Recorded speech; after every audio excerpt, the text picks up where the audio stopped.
If your DIY project needs some serious cutting, then you get a carbide blade. And when your design needs serious power, you get silicon carbide semiconductors.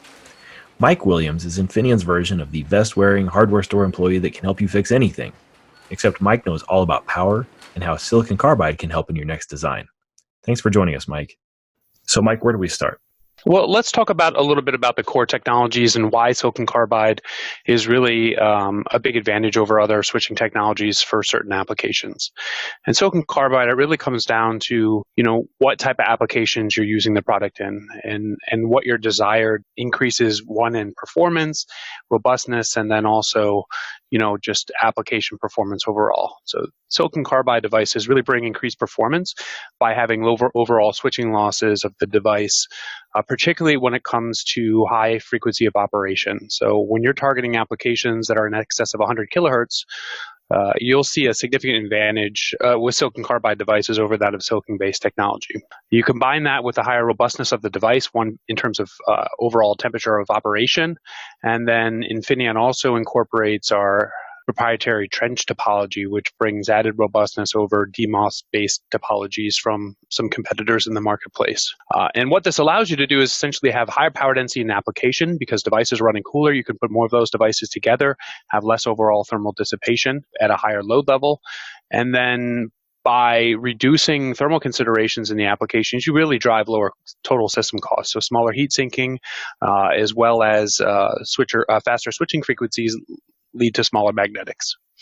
So silicon carbide does offer some significant advantages in critical applications. Thanks, Mike. One of the things we hear a lot about with silicon carbide is its performance at high temperature. Can you elaborate on that? If you take a look at silicon devices, you typically see, around 170% change in RDS(on) specification as the devices heat up. And you're typically seeing around 120 degrees standard junction temperature for operation. And in many cases, it can be much higher than that, particularly applications where heat sinking is minimized. But a big advantage for silicon carbide is that you only have this 15% increase in RDS(on) specification versus that of silicon. So, in an application, for instance, like a light dimmer, where you have very limited space for heat sinking, and you're not really heat sinking to a surface, you're basically heat sinking inside of a gang box. A device that has a lower shift in RDS(on) specification versus that of silicon will allow you to essentially get higher output powers in the same application space, same footprint as previous generations of technology using different silicon devices. So from a performance perspective, silicon carbide does provide a significant advantage. Obviously, keeping RDS(on) low reduces conduction losses, but how do switching losses compare? What this slide shows is a difference between a couple of core technologies. So this is what you'd call a co-pack IGBT device. And the existing product offering consists of an IGBT die as well as a silicon diode die, two separate dies in the package. Just by replacing the diode in that package, so a silicon IGBT with a silicon carbide diode, you get about a 30% reduction in overall switching losses. And that primarily comes from your reverse recovery characteristics of the diode. If you look forward to a full silicon carbide solution, that's a silicon carbide MOSFET with an integrated silicon carbide diode, a monolithic chip topology. This is where you see the next level of performance, where you're eliminating the turn on and turn off losses associated with the switching device itself, and you still get the great recovery losses associated with the silicon carbide diode. So besides thermal performance and reduced losses, what else can designers expect from a switch to silicon carbide? System size, there's a big advantage by reducing the complexity and the topology complexity by going, for instance, a 3-level LLC converter to a 2-level LLC converter. And by operating in higher switching frequencies, you can get similar efficiency levels of silicon devices, but at 2 or 3x the switching frequency, which reduces your magnetic requirements. And by having these less complex topologies, you can also reduce the overall footprint because you have fewer components that you have to populate on a board, and therefore smaller heat sinking as well. Expanding on the heat sinking, silicon carbide devices, can offer, up to 80% reduction in overall losses in the system. And lower losses means less heat generated in the application. which reduces your heatsink requirements. So you can expect a much smaller heatsink using a silicon carbide device than that of a silicon device, and or a much higher total system output for the same size heatsink, comparing that to silicon. And when you talk about cost of silicon carbide devices, really, the main driver for lowering costs in systems is reducing complexity and utilizing higher frequencies to get more cost-effective magnetics in the system. So from a device component standpoint, silicon carbide devices are going to be more expensive than a silicon-based device, at least for the foreseeable future. But you can achieve significant total system cost savings by, having smaller heat sinks, smaller packaging, housings, as well as the reduced size of that magnetics, and that's where your cost savings come from. And that all sounds great, but what's a practical example? So essentially, in the first diagram here, you see a two-level bridge LLC converter, and they're using two separate channels essentially to do the energy conversion. And if you do a single bridge LLC topology using silicon carbide devices, the diode characteristics are much better, and then you can get the same efficiency in the system with half the component count. So you're eliminating 4 switches in the topology, which is cost savings for the customer and overall footprint savings for the customer. In automotive applications, there's a push to reduce weight and space. So how does this simplification impact those two factors?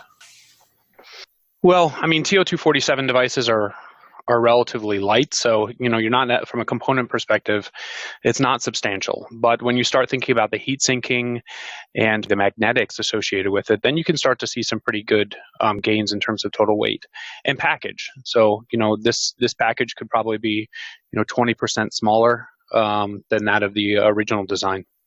What other applications do you see benefiting the most today from silicon carbide?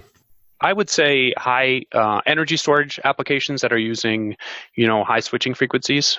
So a multi-level boost converter topology. So, your home energy storage systems, the solar market is starting to pursue some silicon carbide devices. And then also high-powered energy conversion. So that is, UPS systems, high-powered power supply systems. That's where we're seeing the majority of it in of the silicon carbide applications. And most of that is related to high-frequency PFC. Or boost. Can you talk a bit more about energy storage? Okay. So in this example, it's an example of a power supply or an energy storage system where you have a multi-phase boost topology input. And depending on your frequency of operation, the PFC can utilize either silicon devices, for instance, a 600 volt MOSFET or IGBT, and or silicon carbide devices. But in general, a 600 volt base product will be suitable for this section of the topology because your bus voltage is not very high across the individual device. When you look at the DC to DC side, the output side, past the PFC, here your bus voltage is in the range of 840 volts DC. So you really need a device with suitable blocking voltage. So a silicon carbide MOSFET works great here because the Infineon portfolio of 1200 volt devices perfectly match this application. Now you can use either a single low RDS-on specification product or multiple higher RDS-on specification products for the output. So in this particular example, we're using two 45 milliohm 1200 volt silicon carbide MOSFETs from Infineon in parallel in each of the switch node locations 7, 8, 9, and 10. And this provides you the variable voltage output. And so you'd also use a 1200 volt silicon carbide diode offered by Infineon for the DC output. Okay, so these are all great points about silicon carbide as a technology. But why should a designer use Infineon devices over a competitor's silicon carbide offering?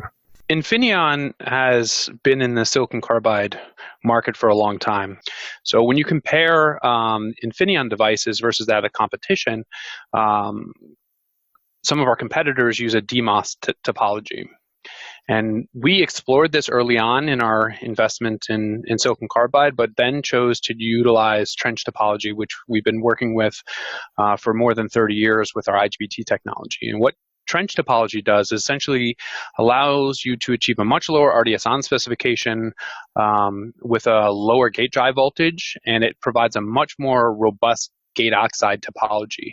So in terms of robustness, threshold voltage, and overall performance of the device and longevity of the device, our trench topology really offers us significant advantages over DMOS technology. And here's a expansion, essentially, of the core structure of our device. And what you see here is this red line. It says current flow. In a trench-based topology, the current flows vertically through the layers along this P junction. And we've done significant work to basically create an asymmetrical gate oxide topology, which allows for significantly improved characteristics and basically electrical field. And keeping that electrical field below a certain critical level really helps improve the longevity of the device and eliminates some of the characteristics of where you'd see RDS on shift over time associated with high gate drive voltages. There's a lot of unique advantages of this topology, and it took a long time to develop. So when you take a look at the Infineon CoolSiC offering, particularly in this example, our 45 milliohm devices, what you'll see is that Infineon has significantly lower turn-on and turn-off losses than some of our major competitors. And this really comes down to the optimization of our gate oxide and how our devices turn on and off to make it so efficient. One of the other advantages of our trench topology is our wide turn-on voltage range. And so Infineon actually offers short circuit capability on our silicon carbide devices. We're the only one to specify this on the data sheet.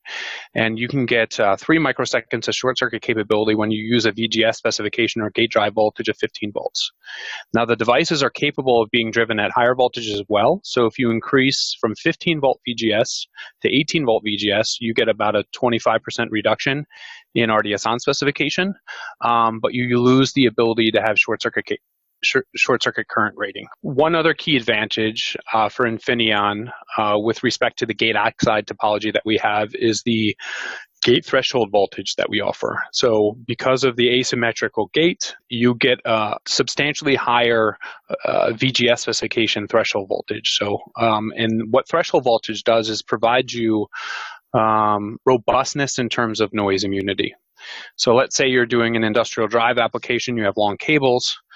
Well, if you do not have a high gate threshold voltage, you could essentially false trigger the devices if there's noise that comes on these long transmission lines or connections to the motor. Whereas the higher this gate threshold voltage is, the less likely you are going to have false triggering and then short out the devices in that particular sense. Another way in high switching frequency applications to reduce overall system losses is to use a 4-pin device with a Calvin connection. And this allows for significantly improved turn on and turn off times, which reduces overall system losses by about 20%. Earlier you mentioned that total costs can be lower, even though silicon carbide devices are still more expensive than silicon. What's Infineon doing to narrow that per device cost difference?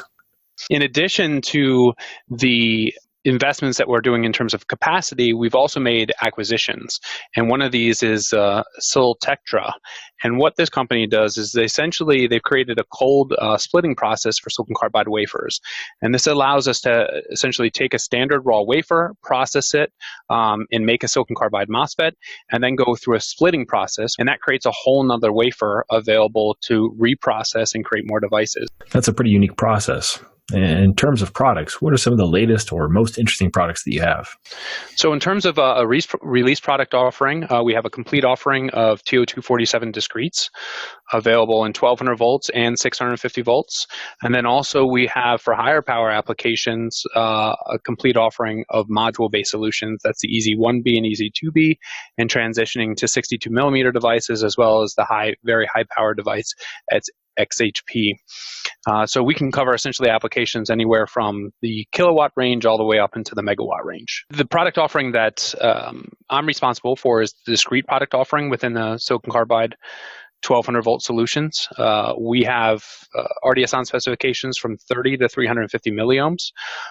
We have those both in 3-pin and 4-pin with Calvin connection pin, as well as we're releasing a 1200 volt version of this device in early 2020, which will feature a 7-pin D-squared pack device, or TO263-7 solution. And these are really designed for high power density applications and lighting applications where you're taking the same overall chip between the 247 device, but then incorporating them to a smaller package for higher power density. And you can use an IMS style board to get very good heat sinking capability. We also have a 1200 volt Schottky diode product offering. This is generation 5 devices. For 650 volt devices, we also have silicon carbide diodes available, and these are generation 6 devices. So a variety of different packages available and current ratings. And then when you want to start talking about higher power applications, the Easy Module series really has some nice product offering. So we have several different configurations in terms of topologies. So you have a half bridge, a booster topology, an H bridge topology, and a 6-pack topology. And we have RDS(on) specifications ranging all the way from 45 milliohms all the way down to 6 milliohms. In this particular slide, we talk about another new Easy 2B product offering for EG charging applications, and this features a 3-level silicon rectifier topology. So there are silicon carbide MOSFETs and silicon carbide diodes at switch locations M2, M3, and D1, D4 respectively. And then also there is standard silicon diodes at switch locations 5 and 6. So combining multiple different chip technologies into a single package. It's a great capability of the Easy series. Okay, Mike. One of the things that power designers tell us is that once they've gone through and decided on silicon carbide MOSFETs, they still have to drive them. So what should designers look for in a driver? Okay, there's really a couple points that you want to look at when selecting a driver for silicon carbide applications. One is low propagation delay, and then if you're having a multi-phase topology, you also want excellent delay match and tight tolerances between these two channels. You also need a device with a relatively stout or high current output. In many cases for silicon carbide applications, you end up driving multiple devices in parallel. And so having a device with a stout output, 2 amps or 4 amps or even higher, can be a real advantage for driving these devices. In some cases, you also want to have the possibility to have a negative gate drive voltage. Infineon doesn't necessarily recommend utilizing a negative gate drive voltage, but we can offer that capability with some of our devices featuring a Miller clamp. And then you also want some devices with high noise immunity. So if you're using an industrial application, industrial drive, or some type of solar or UPS system, there can be a lot of contaminations for noise. And having a device that's highly immune to noise or has some type of input filter can help that.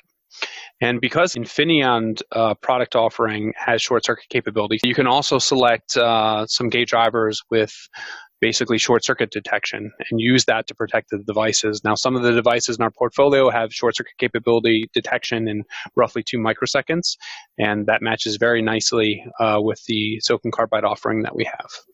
So here's an overview of the Infineon product portfolio with respect to 1200 volt gate drivers.